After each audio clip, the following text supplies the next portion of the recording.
Hello friends, నమస్తే అండి. మన జీవితంలో మనం తెలిసి తెలియక చేసే చిన్న చిన్న తప్పులే మనల్ని ఇబ్బందుల్లోకి, కష్టాల్లోకి నెట్టేస్తాయి. కాబట్టి ప్రతి ఒక్కరూ కొన్ని విషయాలను తెలుసుకోవాలి. వాటిని తెలుసుకొని ఆ నియమాలను పాటిస్తే మీ ఇంట్లో ఎలాంటి దోషాలు లేకుండా దేవతల అనుగ్రహంతో సుఖ సంతోషాలతో జీవిస్తారు. ఫ్రెండ్స్, ఈ వీడియో మీకు నచ్చినట్లయితే జై శ్రీరామ్ అని కామెంట్ బాక్స్లో రాయండి. అలాగే ఒక లైక్ చేయండి. ఈ వీడియోని షేర్ చేయండి. సబ్స్క్రైబ్ చేసుకోవడం మర్చిపోవద్దు. ఈ ఉపాయాలను అనుసరించి ఇంట్లో మీరు పాజిటివ్ ఎనర్జీ, ధనాభివృద్ధి, సుఖ సంతోషాలని తెచ్చుకోగలరు.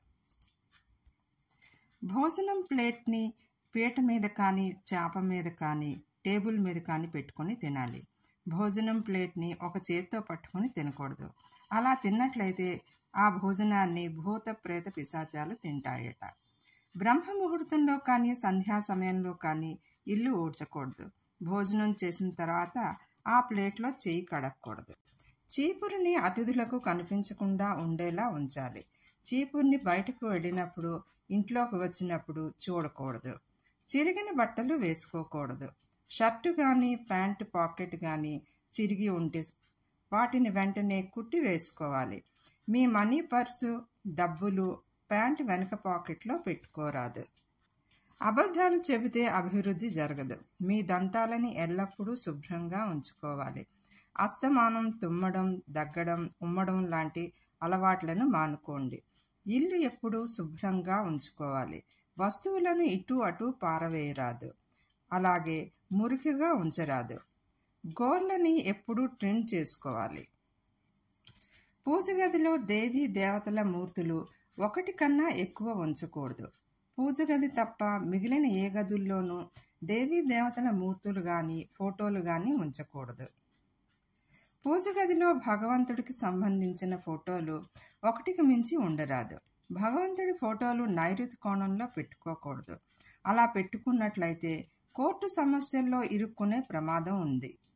మీరు డబ్బు ఉంచే స్థలంలో, అంటే బీరువాలో కొన్ని పసుపు కొమ్ము ఒక పసుపు బట్టలో చుట్టి పెట్టండి. అలాగే వాటితో పాటు కొన్ని గవ్వలని, రాగి నాణేలని, వెండి నాణేలని, కొంచెం అక్షంతలని బీరువాలో పెట్టండి. లక్ష్మీ కుబేరులు ఆకర్షితులు అవుతారు. ఈ విధంగా వాస్తుశాస్త్రంలో చెప్పబడ్డది. భోజనం చేస్తున్నప్పుడు ముందుగా దేవీ దేవతలను స్మరించుకొని ఆ తర్వాత తినడం ప్రారంభించాలి. ప్రతి నిత్యం ఉదయం, సాయంత్రం పూజలో కర్పూరం వెలిగించండి చేయండి. ఇంట్లో కానీ, వాష్రూమ్లో కానీ సాలెగూళ్ళు ఉంటే వాటిని తీసేయండి. పడుకునే ముందు కాళ్ళు కడుక్కొని పడుకోవాలి. అలాగే తడి కాళ్ళను తుడుచుకొని అప్పుడు పడుకోవాలి. తడి కాళ్ళతో పడుకుంటే ధన నష్టం జరిగే ప్రమాదం ఉంది. ఎంత డబ్బు సంపాదించినా నిలబడకపోతే శనివారం నాడు ఒక రొట్టెను చేసి ఆవ నూనెలో ముంచి నల్ల కుక్కకి తినిపించండి.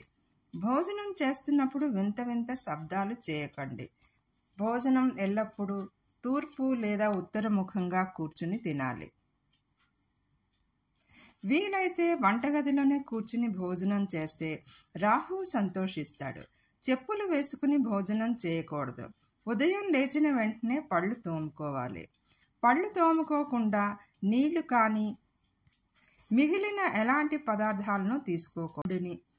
ఎంగిలి చేత్తో ఆవు, బ్రాహ్మణుణ్ణి, అగ్నిని ముట్టుకోకూడదు. భోజనం చేస్తున్నప్పుడు కబుర్లు ఆడుకుంటూ తినడం, కోపగించుకోవడం లాంటి పనులు చేయరాదు.